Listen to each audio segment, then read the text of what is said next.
আসসালামু আলাইকুম। আমরা মালয়েশিয়াতে কিছু সময়ের জন্য বাইরে ঘুরতে গিয়ে বেরিয়েছিলাম। দেখুন বাইরের দৃশ্যটি কেমন। এই পাশে দেখুন কত সুন্দর পরিবেশ, এবং এই যে পানির ড্রেন, এখানে সুন্দর একটি কচ্ছপ দেখা গেল। সমস্ত প্রত্যেকটি ড্রেনে মাছ আছে। দেখুন এখানে পানি নড়তেছে দেখুন, এবং জায়গাটি খুবই সুন্দর। এখানে নতুন একটা প্রজেক্ট চালু হয়েছে।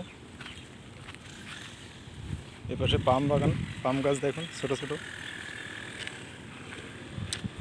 সামনে বড় একটা পাম বাগান। দেখুন কত সুন্দর জায়গা, পাশে বাড়িঘর।